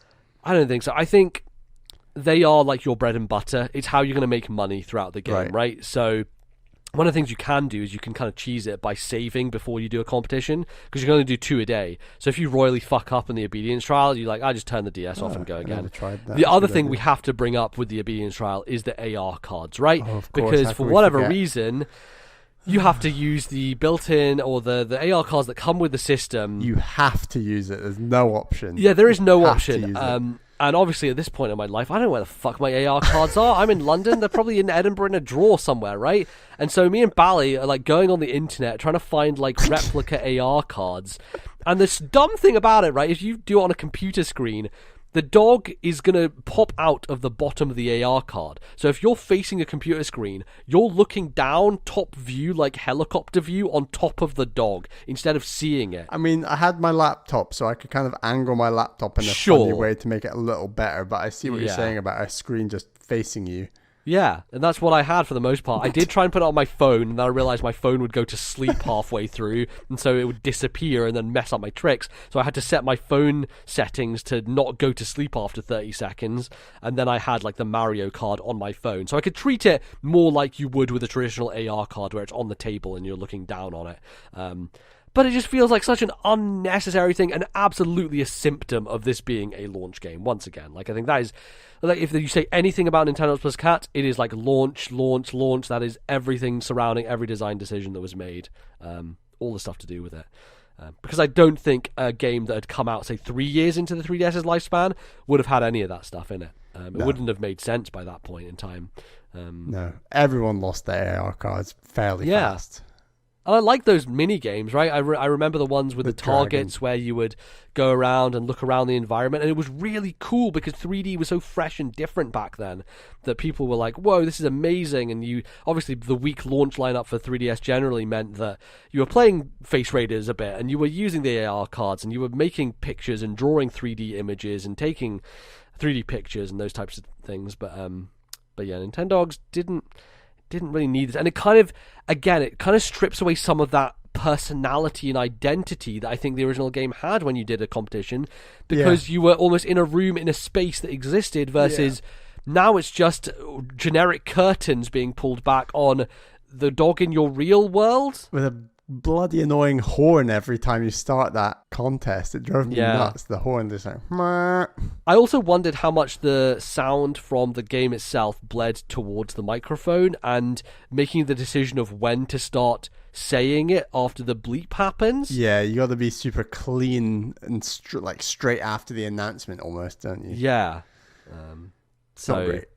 It's not great, and yeah, I think it feels a bit neutered as a result of having to use those. But that was a trip, like realizing like, oh god, I literally have to go onto the internet and find fake AR cards so I can play this game. It's a real thing, and it makes you just remember like what the launch of 3DS was like. Honestly, very, very funny. Yeah. So yeah, other elements of the game is, so one of the things I wanted to touch on, which I didn't engage too much in, and I think it's a symptom of this one of these systems that would work really well in the original game, but doesn't in this one because of the grindy nature of acquiring items when you're going on walks, is the crafting system. And so there's a shop you can go to, which is a second-hand shop, where you basically give him leather or metal or rubber, all these elements that you can find in presents as you go around the world, and you have to have a certain number of them in order to craft stuff. So you could craft a helicopter. I managed to craft a keyboard where you can play the Mario theme on the keyboard, and you can treat it like a mini kind of thing where your animals listen to it and they'll meow and bark along to the sounds as you play. But you get these objects by going on walks and getting presents. Now, if you went on a walk and you could get 7 or 8 in a row like you did in the DS game, that'd be great, because then you could get like loads of materials and you'd be building them up consistently, and you'd be able to get a bunch of stuff to craft with. It feels that like this was put in there as an extra grind, right? As something to aim towards, because the game knows that it doesn't have that much content, and so it kind of makes you do this stuff again and again in order to go on like 25 walks to eventually have enough materials to then you can get the helicopter, and then you can take it around your room and it's really fun. I like the idea fundamentally. How do you feel about it, Bally? I just think it's the execution here doesn't quite work because of the lack of like availability for some of these resources. Yeah, it's fine. It's the difference between kind of finding cool items versus, I guess, finding lots of smaller parts to craft and building cool items. Because in some senses it like takes away from the excitement of finding a present if it's like, oh, it's a piece of leather. It's like, okay, sure. Yeah, yes, I needed one more piece of leather to make my helicopter. And I did eventually make a helicopter, and the helicopter is cool and I like flying it around. And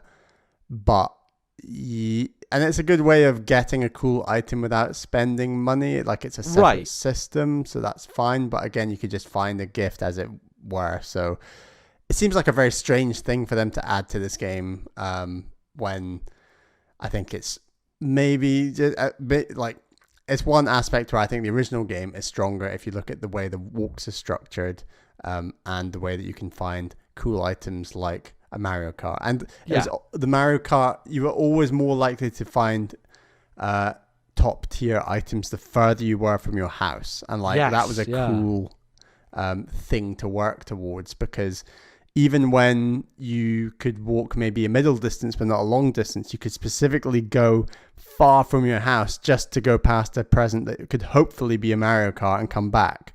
So there was a lot more strategy in that sense to it, and working out how am I going to use this walk. Whereas in this game, as we've said, the crafting, the walking, finding empty parks, the training, it all just falls a bit flat. Yeah, definitely. And I think it's just because it's kind of paper thin comparatively.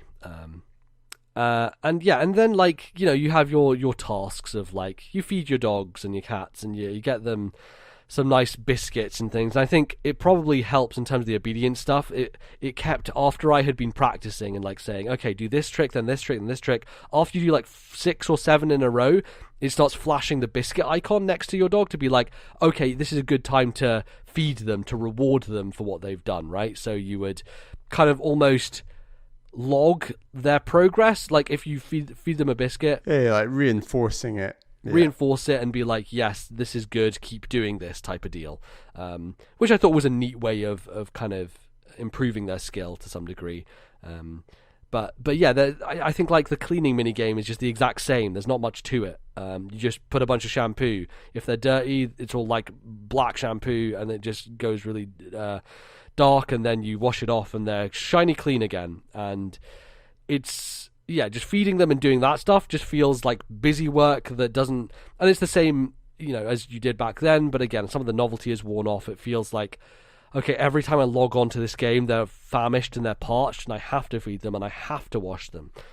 Because if you leave it too long, I guess kind of like Animal Crossing, they start to get flies or whatever, and that will start to set in. So, or they might have rolled in 3 puddles on the last walk that you were unable to avoid, and you wanted to go into competition, and now you're washing them. And it doesn't take long. Like I'm not going to complain about it that much, but it's another one of those things that when I was younger in 2006, it was like, this is cool. I'm washing my puppy, and this is fun. And now I'm like, I just want to enter this competition and get the money. Go with cash and get out of it. I mean, up to a point, right? I didn't feel that motivated by getting a new room or whatever, right? Like it's not the same kind of feeling. No, I just wasn't feeling it generally. I agree. I was just... I think if we liked the game more, maybe we would be more inclined to do that. But I think just the nerfing of all these different elements made it so that even the cool stuff like the Robo Puppy or even the Mario Karts that are in this game, I wasn't invested enough in order to go after them. Whereas with the first one, because I was so invested in it, because I did care about walking and doing the competition so much, it wasn't just a means to an end, right? It wasn't just getting money for the sake of just playing the game. It was more like, I want to do it so that I can then get this cool place. And also, we were both really into it, so it was kind of competitive element of like, oh, is Bally going to get the space room before I do? I want to get it, so he doesn't have it, you know?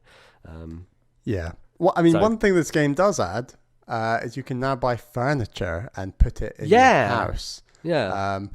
The furniture is very expensive. I bought like one bookshelf and put it in my house. It looks really cool. I also bought like the fairy tale looking design, which looks nice. I also got like the free Japanese one, and there's some other Asian themed one that I didn't buy, and they look fun. It's cool, but yeah, again, it's like that was a lot of contest just to get that damn bookshelf. Like, totally, a lot of effort that you put in there. Probably. I think one of the other things, right, is we are playing this on a time schedule, and I think we both started it a little late, and forgetting that Nintendogs is kind of one of those games that you should just check in a little bit with daily, and it's probably bad to kind of do what we did and not necessarily rush through it, but like try and play as much as possible before we're gonna talk about it, right? Yeah. And we debated like pushing this discussion till 2 weeks' time, and I think we both came to the conclusion I can't take another 2 weeks of this. Like, I just basically, I think we came to it. the conclusion that I don't think our thoughts would change on it significantly if we did that. If I was enjoying it a bit more, I would have completely been up for another 2 weeks. Check in daily, get my contests. I could have got more cool rooms, more cool furniture, maybe even get the robo. Well, maybe not that far, but like, just do get more stuff, and that progression loop I just wasn't feeling at all with this game in the same way I was with the first game. Yeah. So, any other thoughts on Nintendogs plus Cats, Bally? It's just a bit disappointing because I think we were both really excited to play this game. For sure. And there's some cool stuff in there. I think, as we said, the animations are just really well done. The sound design is really well done. It's a really cute game. But it's a worse game than the first game, quite considerably. And those things, when you're talking about playing it over a long period of time, a little bit every day, it's those little things that start eating away at you, and you think, this is not worth it. Like, this could be a lot smoother. Definitely. I really wish. I just kind of. I would like for Nintendo to come back to this IP at some point, right? I'm a little shocked that they haven't done this as one of their mobile games, honestly, because it is like custom made for touchscreen. It is the original game was like based around the touchscreen. Phones also have microphones in them as well, so like it's custom made for checking in constantly as well, and just all these things. So opposed to like trying to ham fist fucking terrible Mario Kart game into mobile, which I get, like it's a big IP, it's going to make them a lot of money. Nintendogs has a lot of nostalgia for people, right? Like, there are so many people who picked up DSs and played this franchise back in the day, who, if Nintendo put out an official sanctioned Nintendogs sequel on phones, would bring in masses, I imagine. And, like, think about the microtransactions they could do in terms of, like, buying cosmetics for your pets and stuff like that. It is really custom made for that design, which kind of shocks me that they just haven't done it yet. I think they got some like crazy big names for a lot of the touch generation stuff, including like Nintendo. Beyonce, right? Beyonce definitely advertised this with a pink DS Lite, I seem to remember. And, like, that's huge. Just like, and obviously, I think Beyonce was maybe even bigger back then. To be honest, like, big names for sure. So I feel like even if they did a Switch game, right? Like, even if they decided they were going to come in and revamp the franchise. What about that horrendous phrase that's becoming more popular on mobile and Switch? Yeah, I don't Although know. Nintendo have said like they're going to kind of wrap up some of the mobile offerings, aren't they? Yeah. I think there is a lot you can do with this, right? I think some franchises we talk about with Nintendo is like, well, what are they going to do to change it? Like, there's so much you can do with Nintendogs, and even adding other animals, not just cats. Like, what, you know, they could do some fun things like putting Nintendo characters in there. Like, here's a Yoshi that you have to look after now as well, stuff like that. And creating new ideas for competitions and different ways in which you can interact and do stuff, because there's definitely it feels like a very conservative sequel, and like regressive in a lot of ways. So there's so much scope for what they could do potentially. Yeah, I think after 2011, if you'd said we would get to 2020 and not have another entry at all in Nintendogs, I think we'd both be very shocked, because at the time, well, in 2011 it wasn't a very big deal, but in 2006 it was like, this is huge. This is a system selling game, and I still think there's a large market for cute animals, especially for something like a mobile or a Switch market, as you've said. Totally.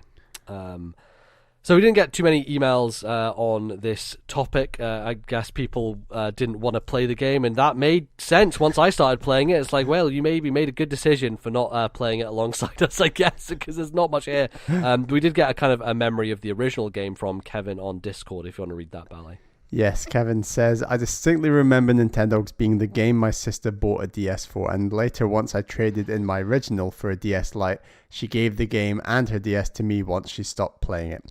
I've actually found I prefer the original DS over the Lite model because it's much more comfortable in the hands, and I prefer the clicky buttons I distinctly remember MBZ being the opposite and liking the squishy buttons of the Lite. Very true. Love squishy buttons. I remember Nintendogs was a really cool way to demonstrate the DS to people who hadn't ever heard of it. Petting your dog by touching the screen, tell your dog to roll over or to sit through the voice commands never worked consistently for me.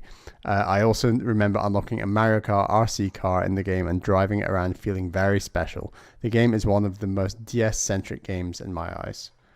Yeah, and I think that kind of echoes a lot of our feelings in terms of, hey, it was a game that was defined by the system it was on, and so when they moved it over to the next system, it had a lot of those things kind of brought over from the game design. And like the thing about 3DS is that it didn't, in the long run, really lean that much on two screens a lot of the time. It didn't lean that much on the microphone or even the touchpad.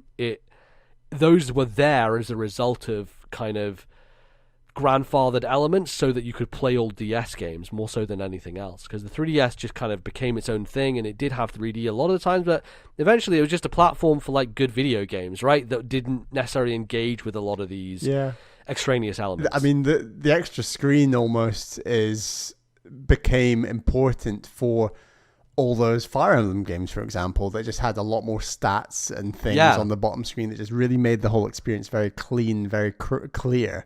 And it's particularly for me that like I absolutely loved kind of Birthright and Awakening and Conquest. Like those are my favorite Fire Emblem games because they're so clear to someone who isn't always on top of the stats, and having that space on the bottom screen as well for like maps and games like Ocarina of Time 3D, you know, like it just really inventory management, that type of thing. Inventory management. It's like really good stuff for all that. And you're right.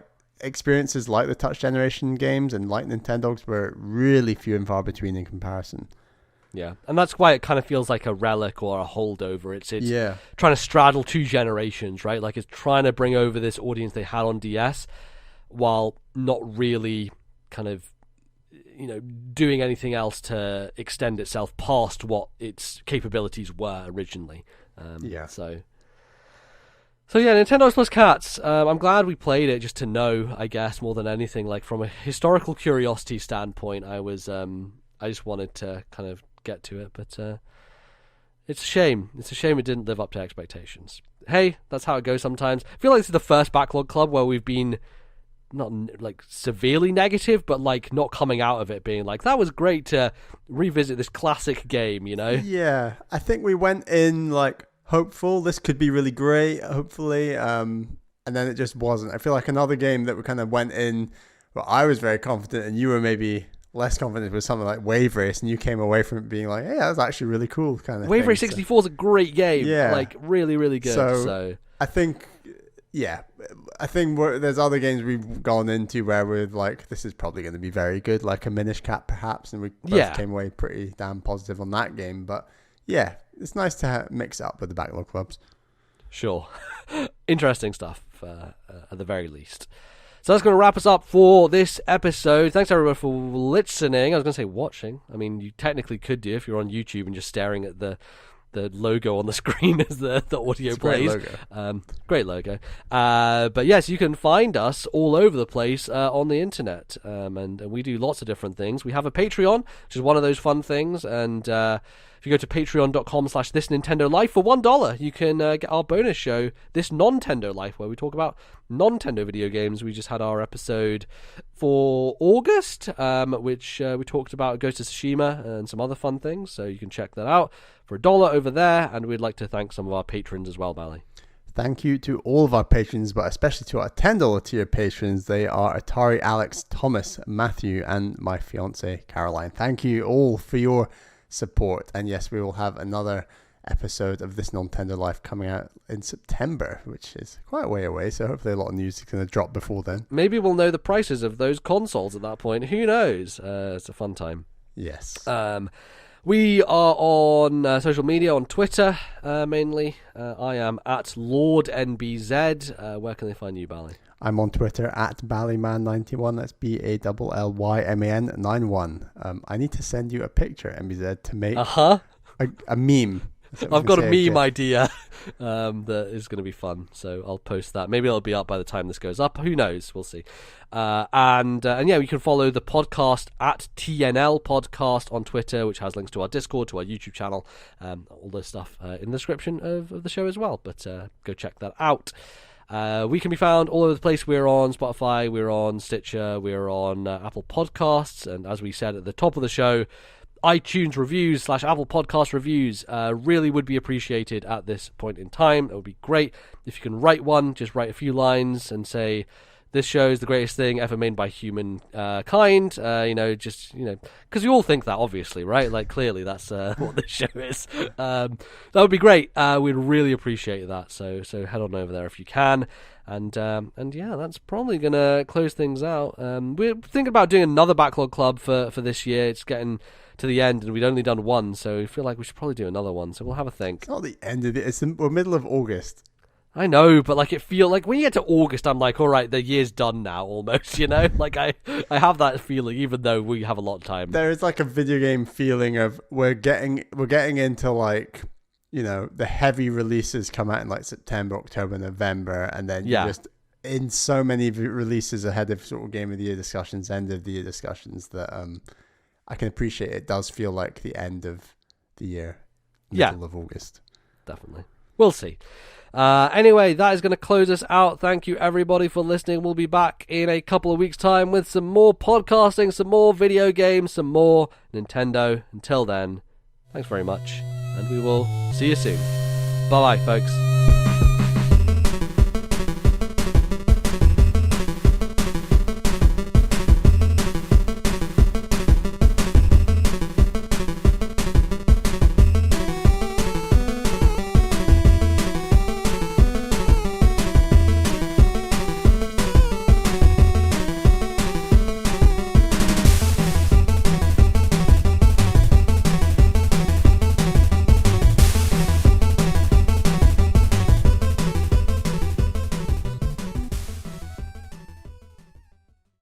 The musical interlude used on today's episode was Beginning from Castlevania 3, the Japanese version, copyright Konami, 1989. 176, right? 176. Okay. 3, 2... Claps. Ready to clap? That was what I was counting down to. 3, 2, 1, clap. Did you not clock that? Did you? Your 3, 2, 1 for the starting the show versus clap sounds distinctly different, so don't play that card with me. All right, you ready? 3, 2, 1.